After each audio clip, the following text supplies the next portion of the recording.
Gypsy-Rose Blanchard is officially off parole, and she has wasted no time at all coming forward and sharing her side of the story when it comes to her ex-boyfriend, Nicholas Godejohn, who is still in prison for what they did to her mother. She has also taken this opportunity to call out all of the content creators that have been posting hate and conspiracy theories about Gypsy since her release from prison. Gypsy-Rose Blanchard is probably the most famous victim of Munchausen by proxy, which is when someone will either fake or cause an illness in a loved one to gain something, attention, money, things like that. Her mother, Dee Dee Blanchard, unfortunately is suspected of suffering from this, and Gypsy was raised in an environment where she was encouraged and often forced to pretend she had illnesses like leukemia and being in a wheelchair. She and her ex plotted the attack, and she set things up so that when Nicholas arrived at her family home, everything was ready for him, and he ended up stabbing Dee Dee Blanchard. Now, he is in prison for the rest of his life with no parole, and Gypsy ended up receiving 10 years in prison, where she served 8 years and has been on parole for the last year. Gypsy's parole is finished today, and she's officially been discharged from prison. She has taken to her social media accounts and says, "I'm breaking my silence." Gypsy started out by saying, "I've taken accountability, and now I take back my life. When I accepted my sentence, I accepted the weight of my choices. I served my time. That was my accountability, and I've carried it for years. I don't owe the past anything more." As for Nicholas Godejohn, yes, he is a deeply disturbed man, but he also knew the difference between right and wrong. Regardless of my role of unintentional manipulation, this type of manipulation isn't rooted in malice. It's often a reflection of past trauma, fear of abandonment, or lack of emotional tools. The key difference is intent. The person is not trying to deceive or control, but the behavior still affects others and requires self-awareness and growth to correct.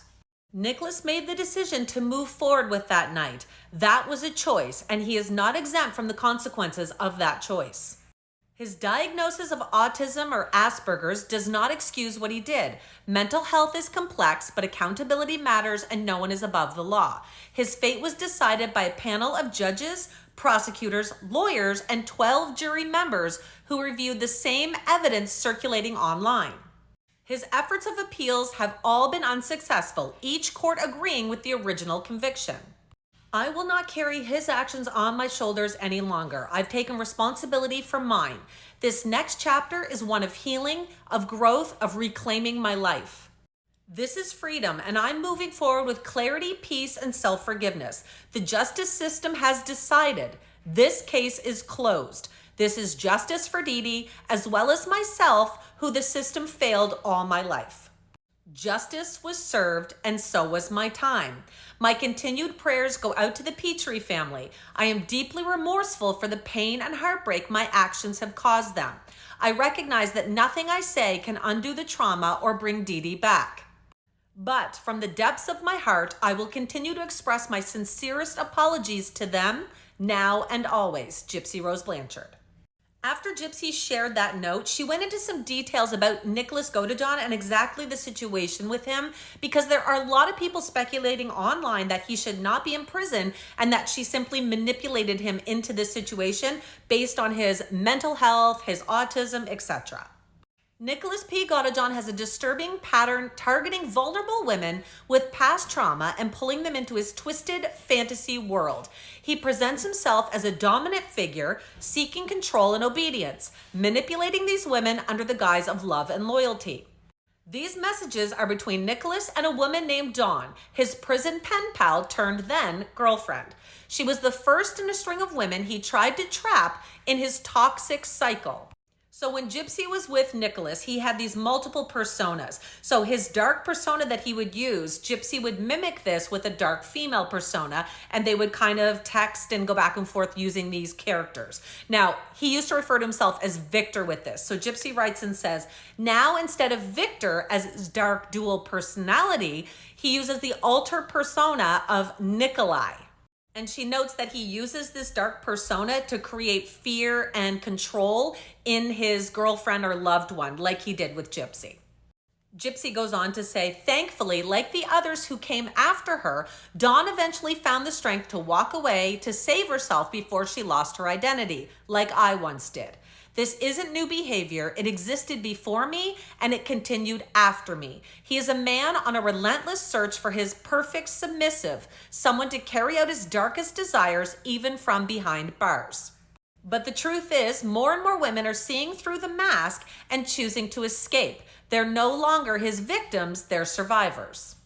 Gypsy writes saying, with Dawn's permission, I am able to share these prison messages to give further insight into understanding the disturbing cycle of Nicholas's toxic relationships and bring awareness to domestic violence situations, as this one is all too familiar. Please pause to read carefully to the following messages.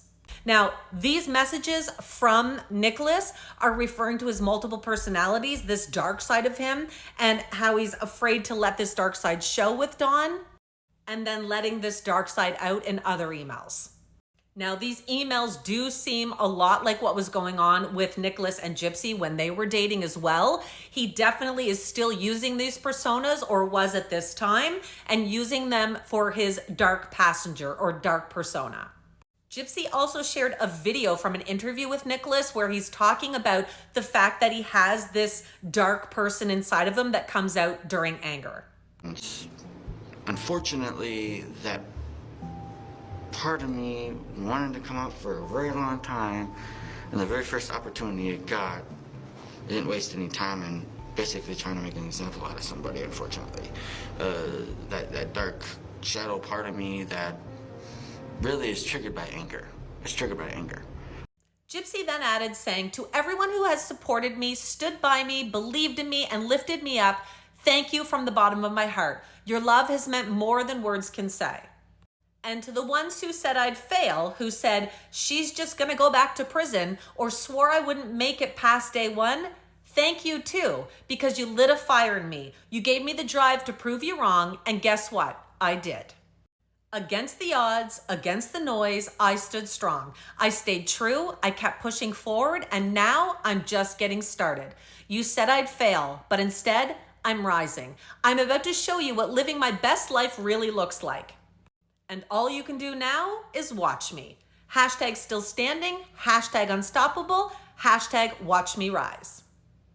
In Gypsy's caption, after writing that she's breaking her silence, she tagged all of the creators who have relentlessly gone after her since her release from prison, and some even before that. Now, these people not only post Gypsy content, but they make up conspiracy theories, they spread gossip and hate, and they make fun of her appearance and name calling, etc. And after hashtagging these creators who have been so nasty to her, she writes, and all of the less known creators as well, hashtag can kiss my ass, hashtag mic drop.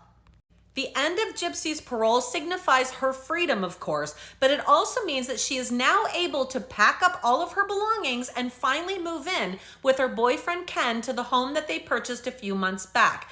As you know, they share a daughter, Aurora, and she has been going from her family home to Ken's home every few days because she was unable to move in with him until her parole ended.